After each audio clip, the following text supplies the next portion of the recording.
Olen Riikka, 2 psyykkisesti sairastuneen nuoren naisen äiti.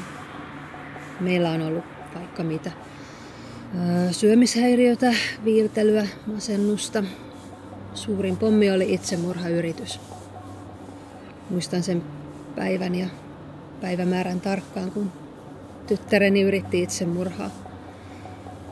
Se näky on syöpynyt verkkokalvoille eikä ikinä unohdu.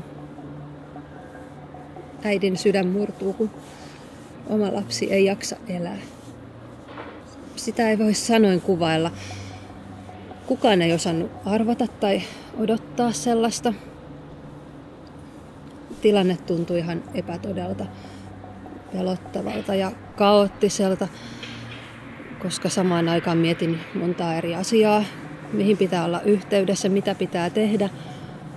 Mielessä pyöri epäonnistuminen ja kauheat itsesyytökset. Mikä mussa on äitinä vikana? Mikä meidän perheessä? Sitten kun toinenkin tytär sairastui, niin ne itsesyytökset vaan kasvoi. Täytyihän meissä olla jotain vikaa, kun samassa perheessä 2 sairasta lasta. Se huoli ja ahdistus oli ihan valtava. Jossain vaiheessa omat voimat alkoi loppua.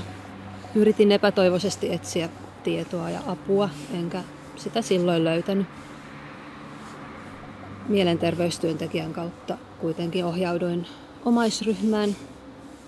Ja ryhmässä vasta tajusin, että tämä on sitä vertaistukea. Lääkärit ja hoitajat oli toki osaavia ja saatiin tukea sieltäkin, mutta on ihan eri asia jutella jollekulle, joka on kokenut saman. Vertaisryhmässä huomasin, miten paljon paremmin muut omaiset jaksaa, kun he pitää itsestään huolen. Tekee myös mukavia juttuja ja ottaa aikaa itselleen.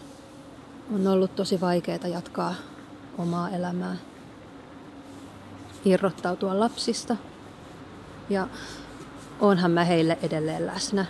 Autan tarvittaessa, mutta mä en ole terapeutti, vaan äiti. Mä tunnen onnenhetkiä siitä, että mussa on vielä empaattisuus jäljellä. Osaan kohdata muita ja kuunnella. Oikeastaan mussa on aika pirusti voimaa, kun jaksan auttaa muita, vaikka omassa elämässäkin on välillä kestämistä.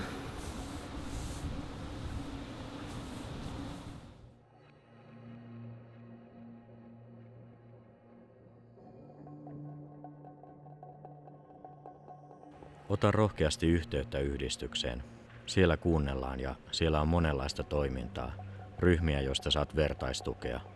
On mukava huomata, että oma vointi on parantunut. Ongelmat ovat poissa mielestä, ainakin silloin kun tehdään jotain konkreettisia asioita yhdessä.